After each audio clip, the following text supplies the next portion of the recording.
Good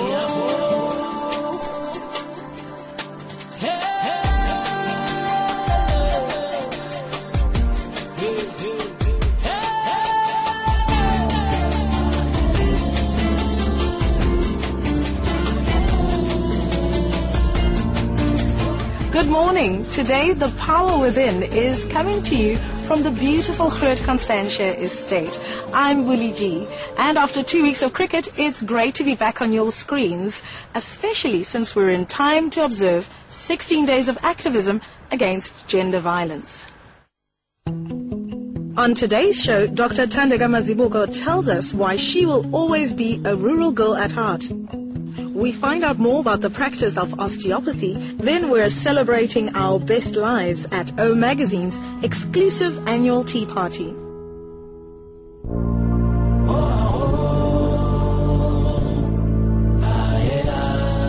Born to a domestic worker in rural KwaZulu-Natal, thandi4 lost her father at an early age.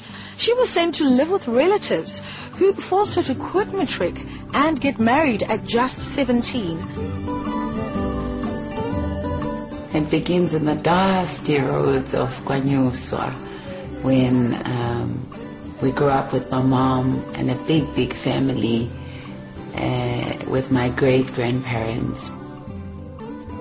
She used to read a verse in the Bible that says,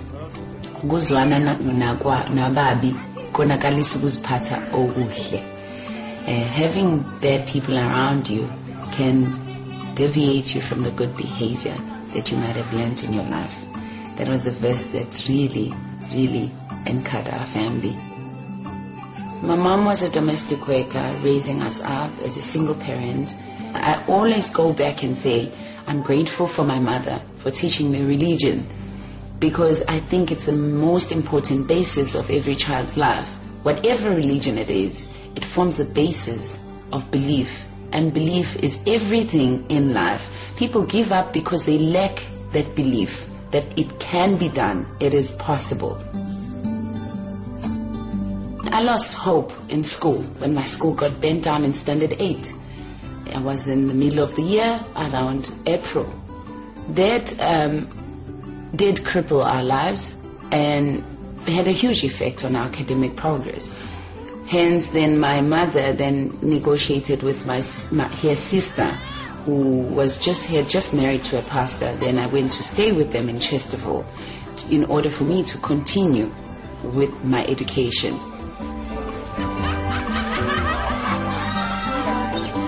And now I'm in matric. I've managed to get to the school. I'm doing very well at school, and I'm enjoying my subjects. I've always enjoyed her own community.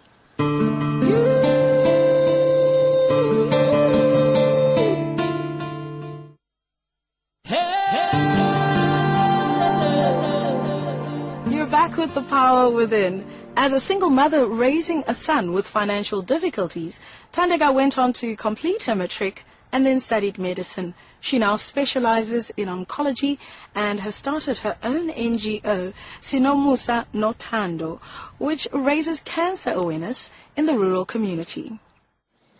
It's an idea that started when I was in medical school. As I said, I've been naturally a caring person. I used to walk back home and see need. And when I look around and see how can you fulfill this need, it was overwhelming for me, because I looked at one-on-one consultation with all my community members, and I realized it's impossible. I will not be able to help them. Then this idea of doing an integrated cancer awareness plus the screening of the community at the community level, bringing all the stakeholders into one area, one day, you help the whole community and you move away, you leave the support groups behind to continue the work. And it has worked like magic.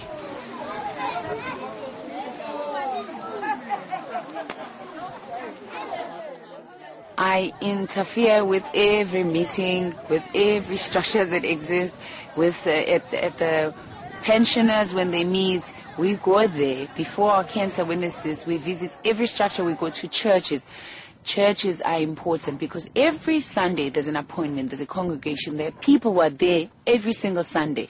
If that time can be used and maximized, we can save a lot of life. Which is why the Simemusa Nothando, the NGO, will help us reach out to more community members, which is the main aim, is to educate and screen and follow up. In my community, they had never had a doctor. There was only one doctor in the village who just started 3 years ago. We don't have screening facilities. We don't have pap smears. We don't have blood pressures. We don't have sugars, AGT machines that check the sugar, blood sugar in the blood system. So what we use is we mobilize the structures that are already existing, that are anyway left on a weekend to just sit in the offices. The BP machines are sitting in their offices on a weekend, Saturday and Sunday. Nobody's using them. So we say, let's mobilize this and use a weekend to take care of the community. Instead of people going to the doctors, why doctors don't go to them?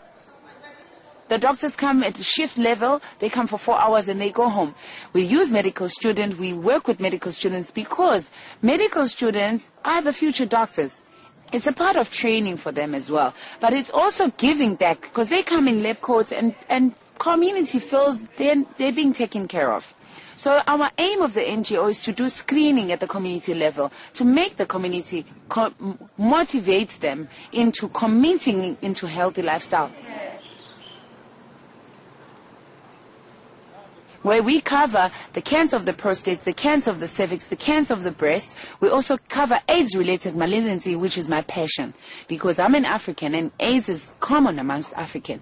And cancer amongst the HIVs and AIDS defining illness. And when you've got AIDS, people tell you you're going to die. It's almost like a death sentence until you meet someone who can change your life, who's knowledgeable, who's an oncologist, who will say, no, you've got AIDS-related malignancy, but I can still assist you. And there's very good response from patients who are being treated for AIDS-related malignancy. Hence, we need more support for projects like this. I will never be a city girl. I will look like a city girl, but inside, I'm such a rural girl.